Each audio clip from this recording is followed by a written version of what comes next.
Terima kasih pemirsa Anda kembali bersama kami dan kita di segmen Market Buzz. Mengakhiri pekan, aksi ambil untung masih terjadi pada bursa saham Indonesia. Menariknya, saham-saham BUMN konstruksi justru naik signifikan. Saham PTPP bahkan menguat lebih dari 12%. Indeks harga saham gabungan atau IHSG kembali terkoreksi pada akhir perdagangan pekan lalu, turun 30 poin melemah 0,43% ke level 6.924. Menariknya saham-saham konstruksi khususnya BUMN karya dan anak usahanya justru kembali kompak melesat. PTPP misalnya melesat lebih dari 12% ke posisi 725, sementara PT Adikarya atau ADHI menguat 7,83% ke level 468. Dan PT Wijaya Karya atau Wika menguat 5,94% ke level 428.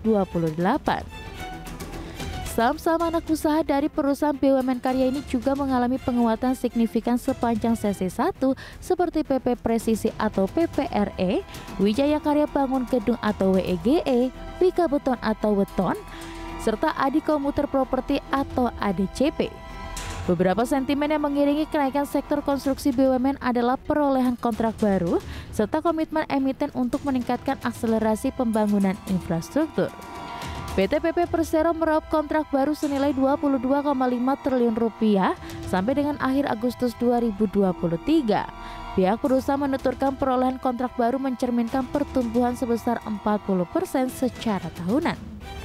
Demikian juga Wijaya Karya atau Wika kantongi kontrak baru tembus 15,41 triliun rupiah hingga Juli 2023. Dari sisi pemberi kerja, sebagian besar proyek yang diraih oleh perseroan berasal dari pemerintah dan BUMN dengan skema pembayaran multi progress.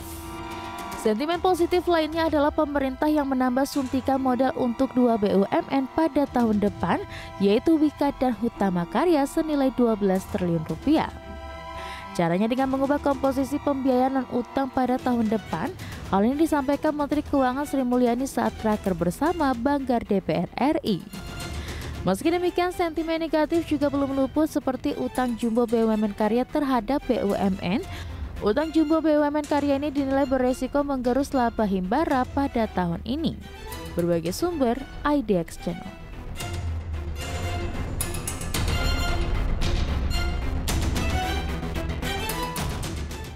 Ya, penguatan dari emiten-emiten BUMN karya juga akan kita bahas pada pagi hari ini pemirsa. Peluangnya seperti apa? Namun kita ke sejumlah agenda terlebih dahulu. Agenda ekonomi pemirsa, ada produksi industri Malaysia year on year dan di bulan Juli. Kemudian pertumbuhan utang kumulatif China year on year. Dari Amerika Serikat ada ekspektasi inflasi konsumen Amerika Serikat. Sementara beberapa agenda emiten diantaranya pemirsa dari dalam negeri adalah FLMC akan melangsungkan RUPS, ITMG, KUM, dividen tunai, ESIP, akhir perdagangan waran pasar reguler dan negosiasi, serta ada IPO pada pagi hari ini pemirsa dari PT Anugrah Sparepart Sejahtera Tbk atau AEGS. Nanti akan kami tayangkan secara live. Dan pemirsa, pasar saham Asia turun pada hari Jumat sore dipicu saham-saham teknologi yang anjlok karena meningkatnya ketegangan Tiongkok Amerika Serikat. Sementara dolar juga masih terus menguat menuju kenaikan beruntun terpanjang dalam 9 tahun. Hal ini karena investor bersiap untuk menghadapi suku bunga Amerika Serikat yang diperkirakan tetap lebih tinggi untuk tahun ini dengan jangka yang juga diperkirakan lebih lama. Berikut bursa Asia pemirsa, selengkapnya bisa Anda saksikan di layar televisi Anda, di mana cenderung melemah kecuali untuk Straits Times dari Korea. Straits Times dari Singapura pemirsa, selengkapnya bisa Anda saksikan di layar televisi Anda. Kemudian pemirsa, pada pagi hari ini kita juga sudah tersambung melalui video conference bersama dengan Mas Navan Aji Gusta, Utama Senior Investment Information Mirai Aset Sekuritas Indonesia. Pak Navan, selamat pagi. Ya, selamat pagi Mbak Prisa, selamat pagi pemirsa IDX Channel. Untuk waktunya pada pagi hari ini Pak Navan. Oke. Ya, sama-sama. Kita mulai dari sejumlah sentimen bursa karbon terlebih dahulu ya. Bursa Efek Indonesia ini mengajukan permohonan jadi penyelenggara bursa karbon ke OJK. Adapun ini menyusul OJK yang sudah merilis aturan teknis penyelenggaraan perdagangan karbon. Apa yang menjadi concern dari Anda seputar hal ini? Oke, di sini kalau menurut saya ya, memang sebenarnya para pelaku investor ya, ketika mereka melakukan investasi ya, tentunya kan mereka juga mencermati good corporate governance ya yang diterapkan oleh emiten-emiten. Dan salah satu penerapan daripada good corporate governance ya adalah terkait dengan bagaimana emiten-emiten tersebut nanti ke depannya ya akan mampu mengimplementasikan divestasi bisnis ya ke go green begitu kan. Ya, terutama dari misalnya emiten-emiten konvensional ya memang fokusnya kepada energi konvensional ya tentunya begitu ya. Jadi kalau misalkan jika divestasi bisnis ke green energy ini nanti juga akan juga berjalan dengan lancar ya, tentunya kan ini juga akan menjadi nilai plus ya bagi emiten begitu ya dari sisi misalnya dari sisi prestis ya pada para pelaku investor terkait dengan penerapan green economy begitu, karena memang sebenarnya peraturan mengenai ini ya POJK tersebut begitu itu kan sebenarnya kan mesti disahkan ya dalam rangka agar supaya kita juga Indonesia juga mengimplementasikan protokol Kyoto begitu yang telah disahkan sekitar 2008 tahun 2008 kalau saya ingat begitu kan. Nah jadi untuk itu ini kan juga tujuannya kan agar supaya bisa komit ini emiten-emiten yang bergerak di bidang energi konvensional tersebut juga harus ya menurunkan emisi gas rumah kaca begitu ya dengan tentunya menerapkan green economy begitu ya. Jadi dengan misalnya emiten yang menerapkan green economy ini juga nanti juga tentunya akan benar-benar dicermati ya oleh para pelaku investor ke depannya begitu kan. Berarti ini sebenarnya langkah yang sangat positif begitu ya, dan kita tunggu implementasinya, teknisnya juga nantinya akan seperti apa terkait dengan penyelenggaraan bursa karbon ini ya. Betul sekali begitu kan.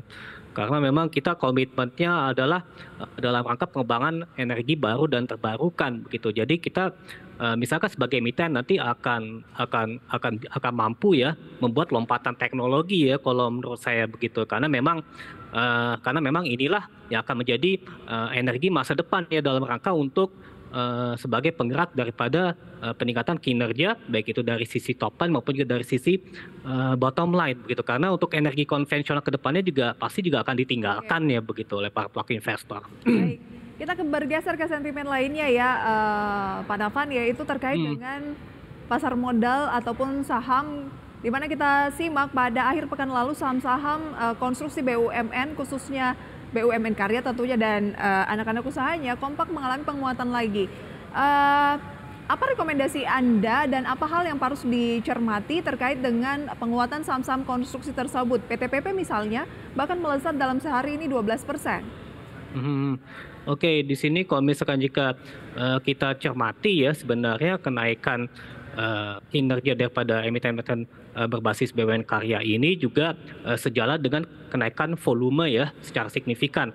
Misalnya kalau PTPP itu kan waktu hari Jumat kan ditutup menguat sekitar 12,4%.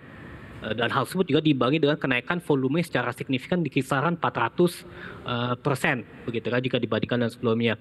Dan tentunya juga para pelaku investor juga tentunya mengapresiasi ya misalnya komitmen dari BUMN Karya misalnya ya dalam rangka untuk menggenjot nilai kontrak baru begitu ya. Jadi kalau misalnya jika selama proyek strategis nasional tersebut misalkan terus dijalankan begitu ya, maka dari itu kan emiten ini juga mampu meningkatkan kinerja perolehan kontrak gitu, sehingga tentunya dengan adanya peningkatan perolehan kontrak ini akan menjadi benefit ya bagi emiten dalam rangka untuk meningkatkan kinerja. Sebut saja misalnya kalau PT PPD juga berhasil melakukan groundbreaking ya rumah sakit umum terbesar di Banten misalnya begitu kan. Jadi kalau jika jadi ya ini juga akan memberikan benefit ya bukan hanya PT saja tapi juga di warga Banten yang membutuhkan akses kesehatan misalnya dalam pembangunan rumah sakit umum terbesar ini juga akan terpenuhi begitu kan. Misalnya seperti itu.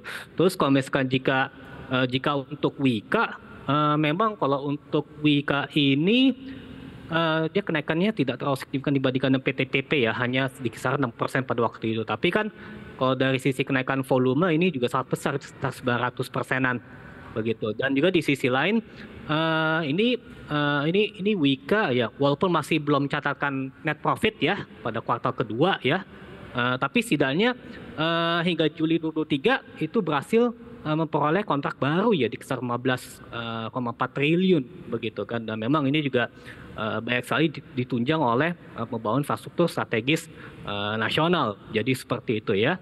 Oke, itu Terus yang juga di menjadi sisi lain misalnya kalau Adikarya ya, ini Adikarya ini ada catatan ya, misalnya ini kan Adikarya ini kan diharapkan agar bisa mampu meningkatkan good corporate governance ya.